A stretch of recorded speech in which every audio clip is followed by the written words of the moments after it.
2 de agosto del año 2020. Cantora. Una jornada estival agobiante, casi asfixiante, tras los muros blancos de la propiedad, donde Isabel Pantoja festejaba su cumpleaños número 64. Afuera, España continuaba recordándola como la eterna viuda, la dama vestida de luto que lloró a Paquirri hasta transformar el sufrimiento en leyenda. Adentro, su propio vástago avanzaba hacia una puerta que permanecía 36 años clausurada.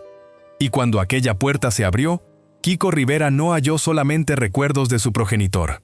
Descubrió la evidencia de que toda su existencia pudo haber sido edificada sobre un engaño. No, este relato no trata de una mera disputa familiar. Se trata de cómo una de las figuras más queridas de España transformó Cantora en un bastión de mutismo. Cómo los trajes de luces, los capotes y las pertenencias de Paquirri, que durante décadas se afirmó habían sido sustraídas, permanecían, según reveló Kiko, resguardados bajo el mismo techo donde él se crió. Cómo un niño nacido el 9 de febrero de 1984, descendiente de una leyenda de la copla y de un torero fallecido en Pozo Blanco, terminó sintiéndose utilizado como aval, como rúbrica, como moneda de intercambio dentro del imperio de su propia madre. Hoy descubrirás 4 elementos clave. Primero, ¿qué contempló Kiko Rivera al ingresar en el cuarto vedado de Cantora? ¿Y por qué ese descubrimiento quebró para siempre la imagen de Isabel Pantoja? Segundo, ¿qué sucedió en 1987 cuando se denunció el presunto hurto de 5 cajas con pertenencias de Paquirri, justo cuando la familia Rivera exigía los objetos de la herencia? Tercero, ¿cómo el vástago de la viuda de España terminó admitiendo años de excesos, millones extraviados y una soledad que nadie quiso enfrentar? Y cuarto, el acuerdo familiar que, según distintas versiones, transformó Cantora en un hogar donde el afecto se confundía con sumisión, temor y dominio. Te iré señalando el momento en que llegue cada uno, pero antes debes comprender de dónde surgió esta mujer. Porque antes de la puerta clausurada, antes de la herencia envenenada y antes del hijo destrozado, existió una niña de Triana que aprendió demasiado temprano que la fama podía salvarte o condenar a todos quienes compartían tu sangre. Antes de continuar, si quieres conocer más historias como esta, suscríbete al canal Artistas al Descubierto y activa la campanita para no perderte nada. Todo empezó en Triana, Sevilla, el 2 de agosto de 1956. Un vecindario de callejuelas angostas, balcones con prendas tendidas, patios donde el flamenco no era un espectáculo, sino una forma de respirar, y familias que aprendían desde pequeños que el arte podía ser un legado, pero también una condena. Allí nació María Isabel Pantoja Martín, en un hogar donde la música no era un adorno, era destino. Procedía de una estirpe vinculada al cante, al escenario, a aquella España antigua donde una voz podía rescatar a una mujer de la miseria o encerrarla para siempre dentro de una imagen. Desde muy temprana edad, Isabel comprendió algo que otras tardan toda una existencia en asimilar. No era suficiente cantar bien. Había que resultar inevitable. Había que salir a escena como si el sufrimiento ya estuviera dibujado en el rostro antes de abrir la boca. Bajo la tutela de figuras como Juan Solano Pedrero y Rafael de León, fue aprendiendo a portar la copla como una coraza. El pájaro verde, Garlochi, los primeros aplausos, las primeras miradas. Poco a poco, aquella joven de Triana comenzó a transformarse en algo más grande que una intérprete. Empezó a convertirse en símbolo, pero el símbolo requería una historia, y esa historia llegó disfrazada de romance nacional. 30 de abril de 1983. Basílica del Gran Poder, Sevilla. Isabel Pantoja contrae matrimonio con Francisco Rivera Pérez, Paquirri, uno de los toreros más venerados de España. Ella, la voz de la copla. Él, el hombre que retaba a la muerte en el ruedo. La boda parecía redactada para que todo un país la considerara perfecta. Cámaras, flores, mantillas, lágrimas, destellos de flash. España no presenció simplemente a 2 personas contrayendo nupcias. Contempló la fusión de 2 mitos, la canción y la sangre, el escenario y la plaza, la mujer que entonaba el dolor y el hombre que lo desafiaba enfundado en traje de luces. Y entonces llegó Kiko. 9 de febrero de 1984. Un niño que nació dentro de una historia que ya parecía leyenda. El hijo de la tonadillera y del diestro. El heredero de 2 apellidos pesados, el bebé que debía completar la imagen perfecta. Pero guarda este dato porque resultará relevante más adelante. Kiko nació dentro de un hogar repleto de promesas, pero también dentro de una estructura donde todo, absolutamente todo, comenzaba a pertenecerle al mito antes que a la vida real. La dicha duró menos de lo que España quiso conservar en la memoria. 26 de septiembre de 1984, Pozo Blanco, Córdoba. Paquirri ingresa al ruedo y se mide con avispado. Una tarde taurina se convierte en tragedia nacional. El diestro cae herido de muerte. Tenía 36 años. Isabel queda viuda con apenas 28. Kiko queda huérfano de padre con solo unos meses de vida. Y España, que en tantas ocasiones había transformado la desgracia en espectáculo, halló en aquella mujer enlutada una imagen imposible de abandonar. Desde ese día surgió otra Isabel. Ya no era únicamente la cantante de Triana, era la viuda de España, la mujer del duelo perpetuo, quien convirtió la pérdida en canción. Marinero de Luces no fue solamente un álbum, fue un funeral entonado, una ceremonia pública donde millones adquirieron el dolor de Isabel como si también les correspondiera. Vendió millones de copias, acumuló discos de platino, regresó a los escenarios con un vigor que parecía milagroso. El público lloraba junto a ella, la televisión la idolatraba, la prensa la resguardaba. Y Cantora, la finca que Paquirri legó como símbolo de vida familiar, comenzó a transformarse en el altar privado de esa leyenda. Pero dentro de Isabel algo se torció, porque el dolor cuando no se sana puede convertirse en control, y el control cuando se mezcla con dinero puede transformarse en una forma de codicia. Según relatos familiares, incluso hubo quienes afirmaron que Paquirri seguía emocionalmente vinculado a Carmen Ordóñez, su primera esposa. Fuera cierto o no, ya casi carecía de importancia. Lo relevante es lo que esa sombra pudo despertar en Isabel. El temor a no haber sido la única. El temor a perder también el recuerdo del hombre fallecido. El temor a que Cantora, los objetos, los trajes, las memorias y la herencia terminaran repartidos entre otros nombres. Ahí nació la auténtica fisura. La viuda que España veneraba no solo anhelaba conservar un amor, deseaba conservarlo absolutamente todo. Cada muro, cada objeto, cada símbolo, cada fragmento de Paquirri que pudiera sostener su lugar en la historia. Y cuando una mujer resuelve que el recuerdo vale más que la tranquilidad de los vivos, la herencia deja de ser herencia y se transforma en veneno. La verdadera tragedia de Cantora no comenzó cuando Kiko abrió esa puerta en el año 2020. Comenzó mucho antes, cuando la sangre de Paquirri todavía estaba reciente en la memoria de España. Y una viuda joven comprendió que el dolor también podía transformarse en poder, porque una cosa es llorar a un difunto, y otra muy diferente es decidir quién tiene derecho a tocar sus recuerdos. Tras el fallecimiento de Paquirri, su nombre dejó de pertenecer únicamente a su familia. Pertenecía a la prensa, a los seguidores, a los toreros, a los hijos, a la primera esposa, a la segunda, a toda una nación que había transformado aquella cornada de Pozo Blanco en una herida compartida. Pero existía algo que sí debía distribuirse con exactitud fría, legal, escrita: la herencia. Y dentro de esa herencia figuraban los objetos más sagrados del diestro, los trajes de luces, los capotes, las pertenencias personales, piezas que no valían solamente por el oro, la plata o la tela, sino porque conservaban el aroma de una vida que terminó demasiado temprano. Conforme al testamento, esos recuerdos debían llegar a Francisco y Cayetano Rivera, los dos hijos mayores de Paquirri, nacidos de su matrimonio con Carmen Ordóñez. Para ellos no representaban simples objetos, eran fragmentos de un padre. Constituían la única forma de tocar algo que la muerte les había arrebatado. Carmen lo comprendió y por eso luchó. Durante años insistió, exigió, presionó, recurrió a los tribunales porque sabía que sus hijos merecían recibir lo que su padre les había dejado. Y entonces llegó la orden. Isabel debía entregar aquellas pertenencias, pero Cantora no soltaba nada. Guarda esta frase en tu memoria. La puerta seguía cerrada. La escucharás en numerosas ocasiones a lo largo de este relato, porque en esa propiedad las puertas no se cerraban solamente con llaves, se cerraban con temor, con orgullo, con dinero y con una idea enfermiza de posesión. 1987, Medina Sidonia, Cádiz. Una mañana como cualquier otra. Agustín Pantoja, hermano de Isabel y figura cada vez más presente en el núcleo sombrío de Cantora, ingresa en un cuartel de la Guardia Civil para denunciar un hurto.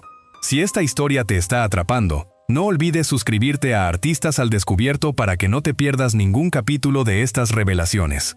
De acuerdo con esa versión, alguien había ingresado en la propiedad y se había llevado 5 cajas repletas de objetos valiosos. 5 cajas, no una alhaja olvidada sobre una mesa, no un reloj sencillo de esconder en un bolsillo. 5 cajas con piezas de plata, candelabros, vajillas, recuerdos, premios, objetos personales y sobre todo, pertenencias de Paquirri. Ahora imagina la escena, una finca inmensa, una propiedad custodiada, un sitio donde nada se movía sin que la familia se enterara.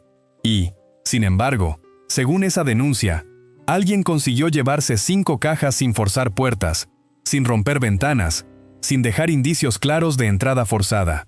Un hurto impecable, demasiado impecable, tan impecable que parecía redactado para que nadie pudiera hallar al ladrón, o para que el ladrón jamás hubiera existido. Esa fue la fisura que años después volvería a abrirlo todo, porque si los objetos habían sido robados, Isabel no podía entregarlos.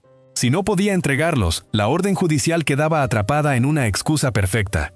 Y si la excusa funcionaba, Cantora conservaba lo que el testamento había destinado a otros hijos. Francisco y Cayetano seguían esperando. Carmen continuaba luchando, y la viuda de España permanecía resguardada por el relato más conveniente. Pero las grandes mentiras requieren estructura. No basta con pronunciarlas una vez. Hay que levantarles muros alrededor.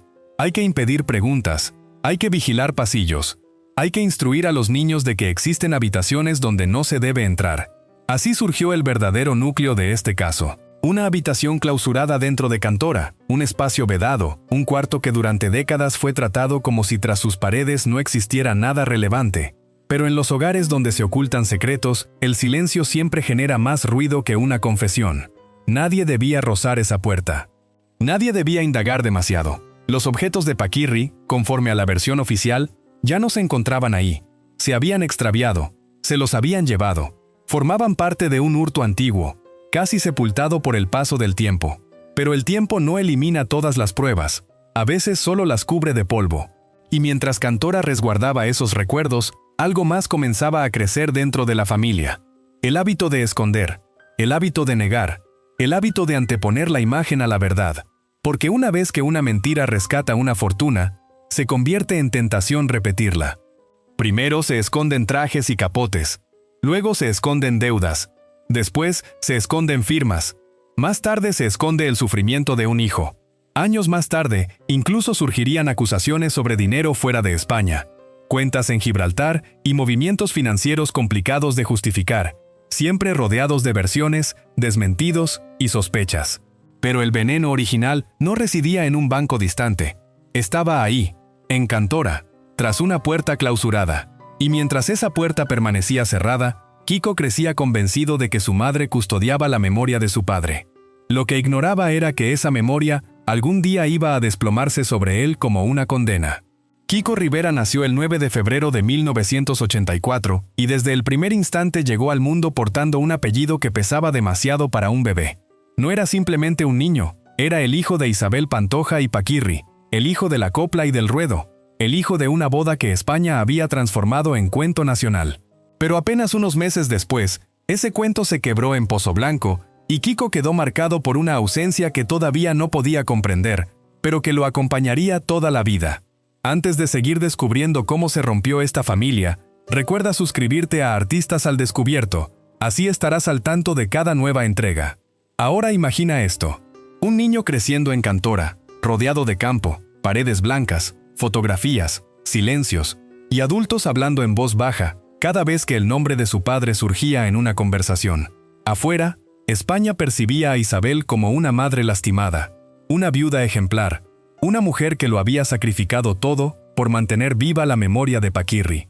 Adentro, Kiko vivía algo completamente distinto. Tenía juguetes, tenía apellido, tenía dinero a su alrededor, tenía cámaras aguardando cualquier gesto suyo, pero carecía de lo único que un niño necesita para no quebrarse por dentro: presencia. Atención, una madre que no estuviera constantemente escapando entre giras, compromisos, escenarios y deudas emocionales que nadie deseaba mencionar. Isabel entonaba en América Latina, en Estados Unidos, en teatros repletos de gente que lloraba con Marinero de Luces. El público la ovacionaba de pie, pero en Cantora, el hijo de esa mujer aprendía a ser educado por empleados, por rutinas ajenas, por un palacio que parecía poseerlo todo menos calidez. Y aquí llega algo que debes conservar en la memoria.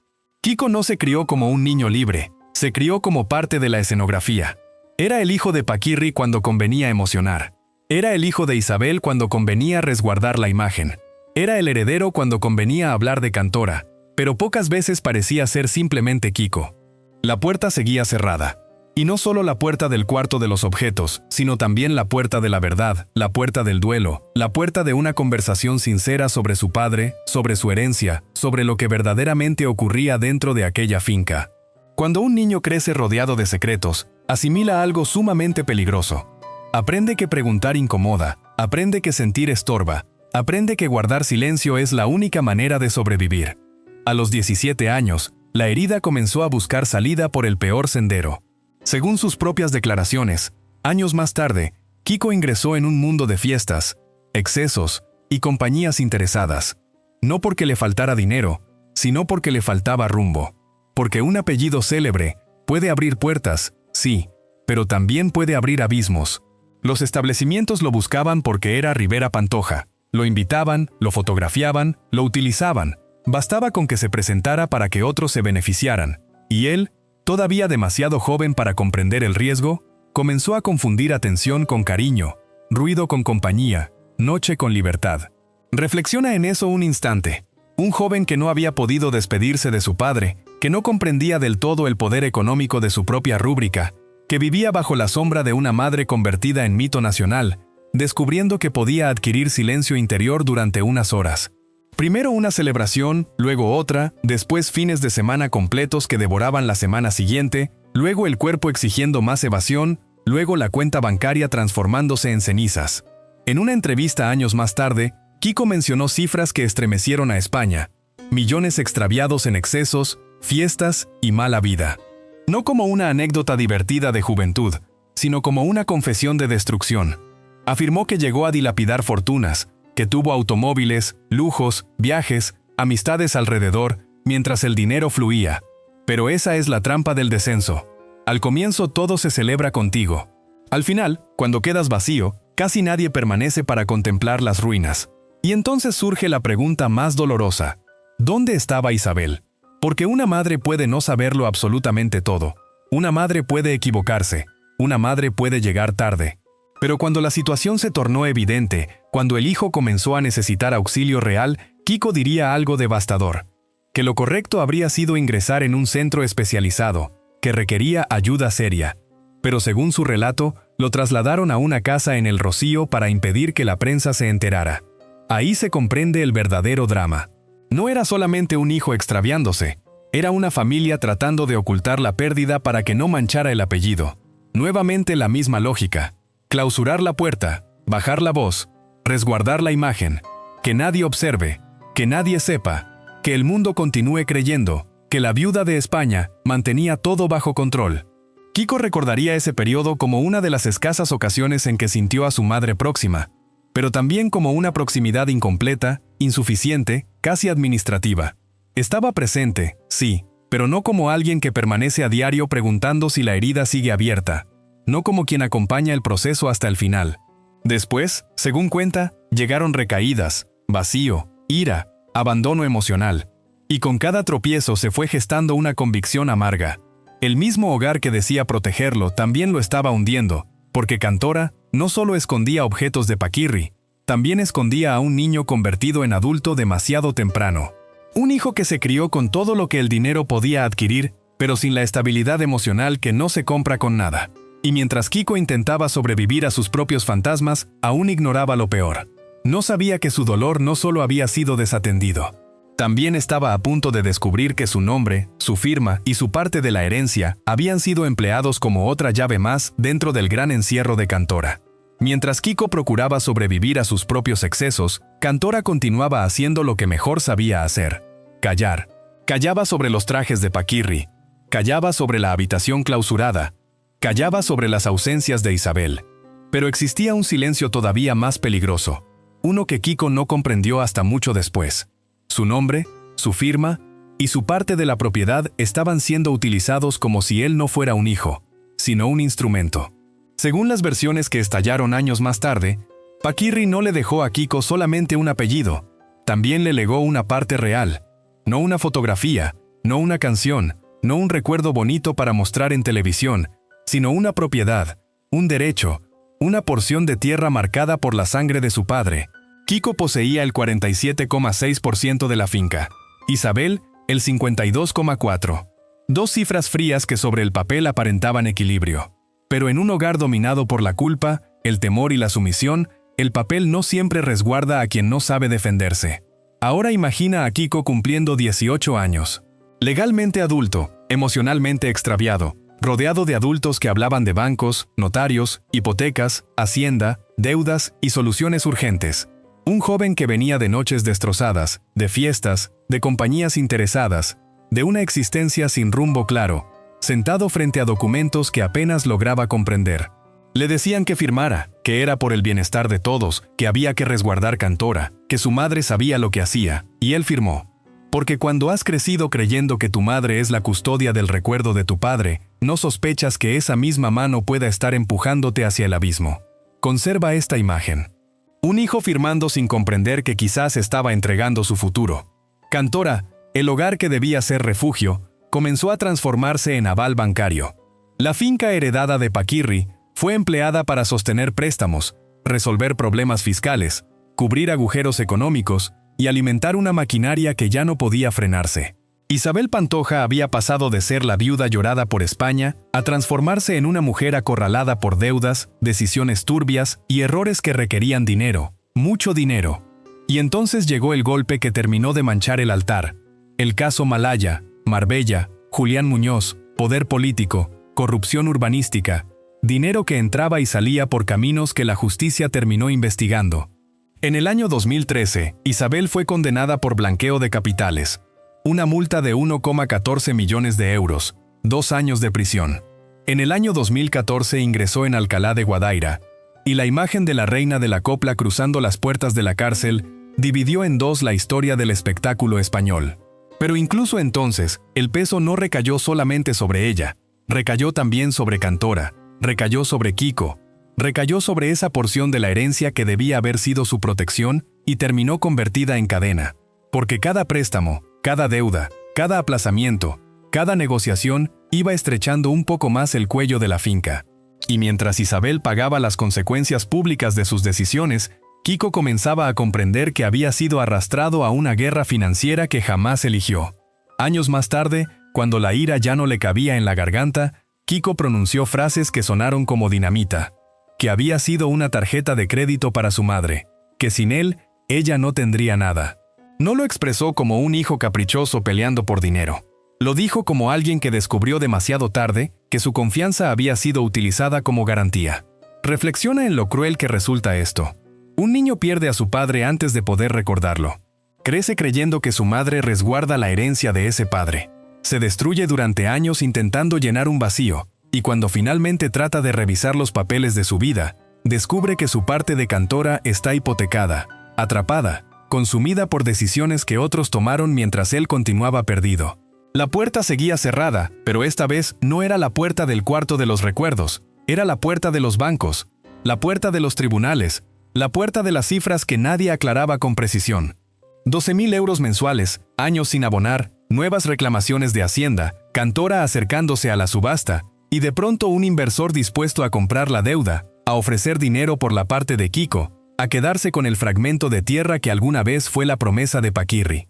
Kiko contempló la idea de vender, no por ambición, sino por ahogo, por escapar de una vez de aquella finca que ya no olía a padre, sino a deuda. Pero incluso entonces, según se relató, Isabel intervino. No vendas, espera. Buscaremos otra alternativa.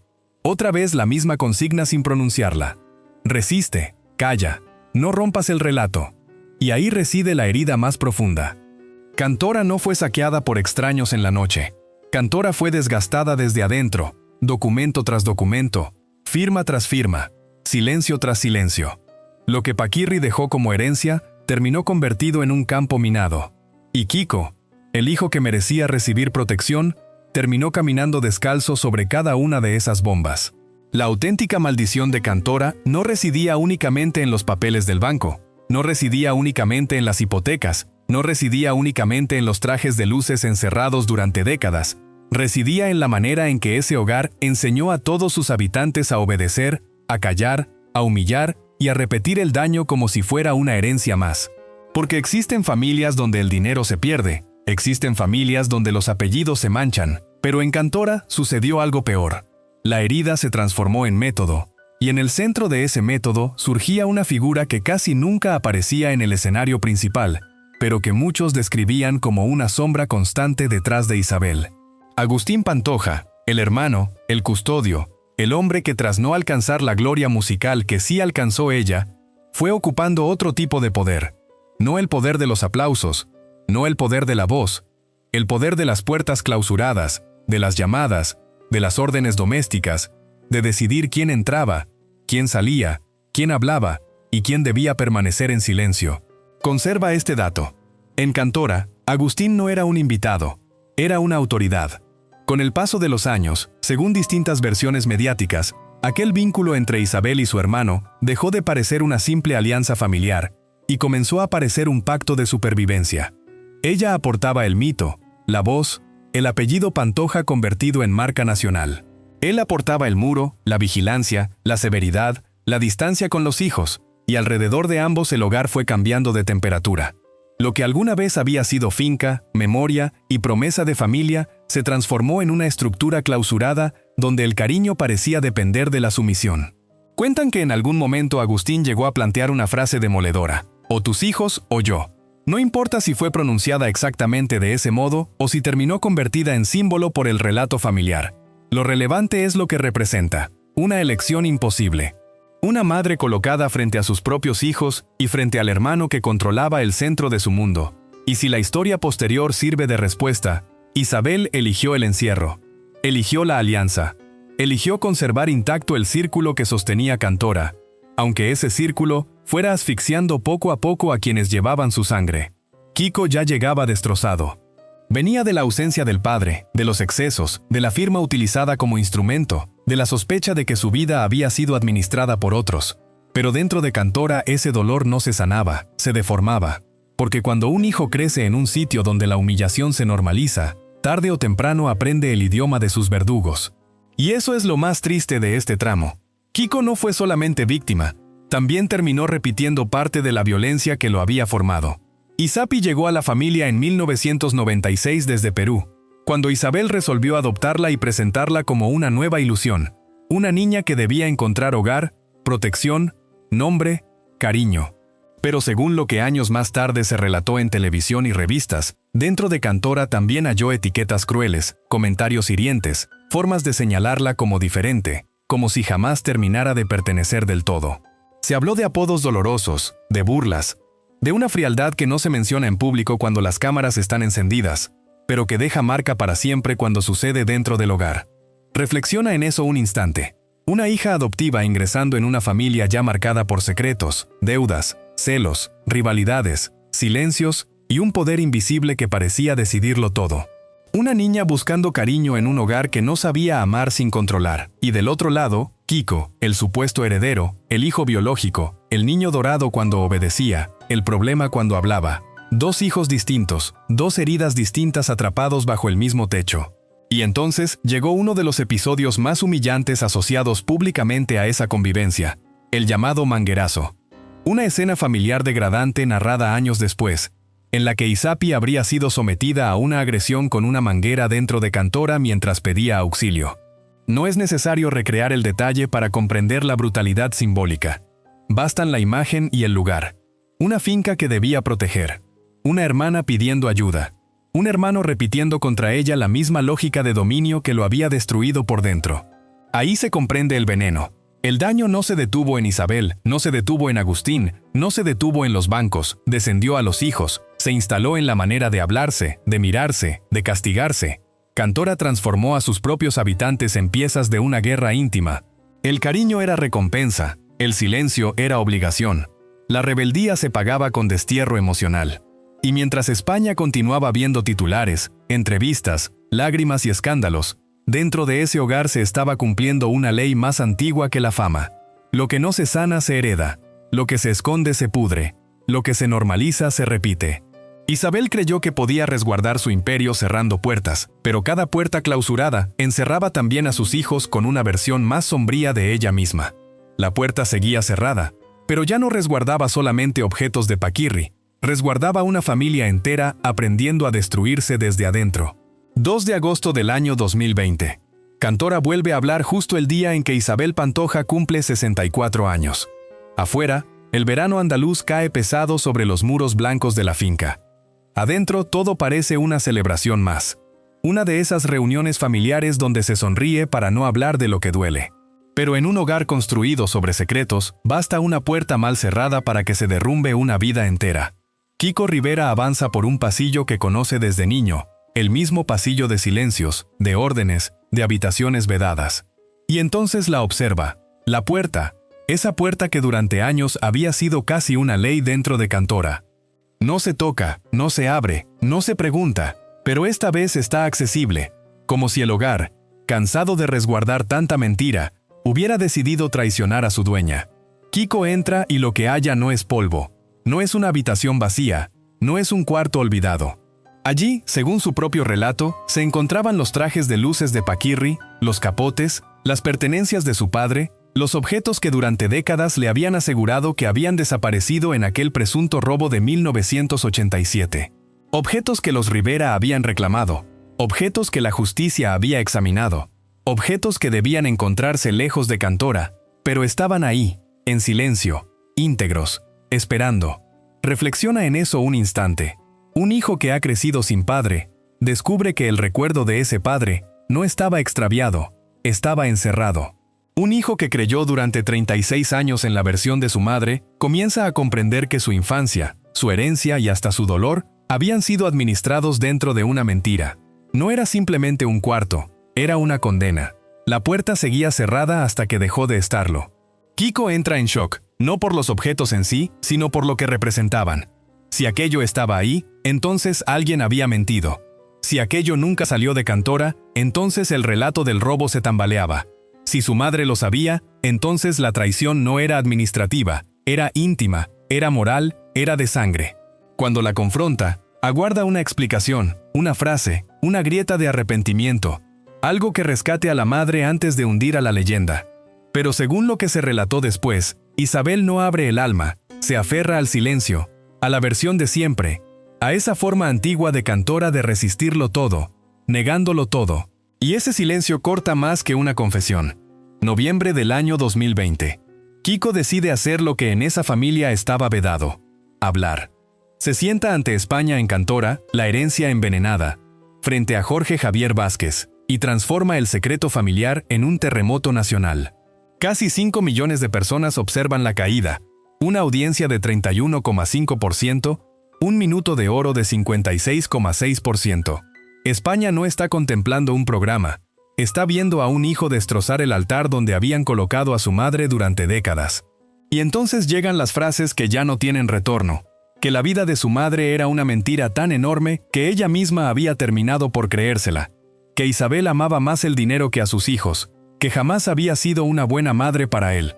Cada palabra no solo impacta a Isabel, impacta al mito de la viuda perfecta, a la santa del luto, a la mujer que España había resguardado con lágrimas desde 1984. Pero la verdad también pasa factura en el cuerpo. 2 años más tarde, el 21 de octubre del año 2022, Kiko se derrumba. Un ictus a los 38 años lo traslada de urgencia al Hospital Virgen del Rocío en Sevilla.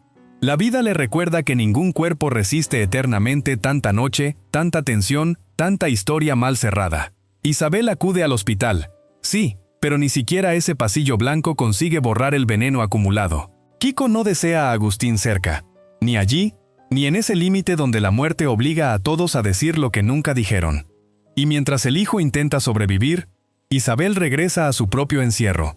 Cantora ya no parece una fortaleza, parece una ruina con nombre bonito. Deudas, hacienda, subastas, titulares, soledad. La finca que debía preservar la memoria de Paquirri termina devorando a todos los que intentaron poseerla. La puerta se abrió demasiado tarde, y cuando se abrió, ya no quedaba una familia aguardando la verdad. Solo quedaban escombros. Después de tanto alboroto, después de tantas portadas, tantas lágrimas televisadas, tantas acusaciones y tantos años de silencio, la pregunta final ya no es cuánto vale Cantora. La pregunta verdadera es si una familia puede sobrevivir cuando su hogar más sagrado se convierte en el lugar donde todos aprendieron a mentir. Porque el daño no concluyó aquella noche televisiva, no concluyó con las palabras de Kiko, No concluyó con Isabel encerrada en su propio orgullo, ni con los abogados hablando de denuncias, herencias y papeles antiguos. El daño continuó descendiendo, como desciende la humedad por una pared antigua. Alcanzó a los hijos, a los nietos, a cada conversación rota, a cada llamada que no se realizó, a cada cumpleaños donde faltaba alguien y todos fingían que no dolía. Kiko Rivera quedó en medio de las ruinas como el heredero de una guerra que jamás solicitó. Había perdido a su padre antes de poder recordarlo. Había perdido años entre excesos, noches vacías y dinero dilapidado para no sentir. Había perdido la fe en la madre que durante décadas defendió como si fuera intocable. Y, sin embargo, entre todo ese desastre comenzó a surgir una posibilidad distinta. No una redención perfecta, no una escena limpia de película, algo más real, más difícil, la decisión de no repetirlo todo. Ahí aparece Irene Rosales, no como una salvadora de cuento, sino como la persona que, según él mismo admitió, lo ayudó a mantenerse en pie, cuando todo lo demás se estaba desmoronando. Irene y sus hijos se transformaron en el único lugar donde Kiko podía mirar hacia adelante sin regresar siempre a la misma finca, al mismo pasillo, a la misma puerta clausurada. Porque a veces, la verdadera herencia no se rompe en una notaría. Se rompe cuando un hijo decide que sus propios hijos no crecerán respirando el mismo veneno. Por eso vender, alejarse, romper con Cantora, dejar de proteger el relato familiar no fue solo una decisión económica, fue un intento desesperado de libertad. Kiko no estaba soltando tierra, estaba soltando una cadena. No estaba renunciando a Paquirri, estaba intentando recuperar su vida de un hogar que había utilizado el nombre de su padre como excusa para encerrar a todos. Y entonces llegó marzo del año 2026. Después de casi 6 años de distancia, de reproches y de heridas abiertas, surgió una señal extraña, frágil, casi imposible de interpretar. El 5 de marzo, día en que Paquirri habría cumplido 78 años, Kiko publicó una imagen de su infancia sentado junto a Isabel. De fondo, Mi pequeño del alma, la canción que alguna vez fue promesa de amor maternal y que, después de todo lo ocurrido, sonaba más como una pregunta que como una caricia. Cuentan que hubo llamadas, cuentan que hubo lágrimas, cuentan que Anabel Pantoja ayudó a acercar posturas, pero después de 36 años de puertas clausuradas, nadie puede exigirle al público que crea de inmediato en una paz completa. Tal vez fue un comienzo, tal vez fue una tregua, tal vez fue una madre anciana comprendiendo demasiado tarde lo que había perdido.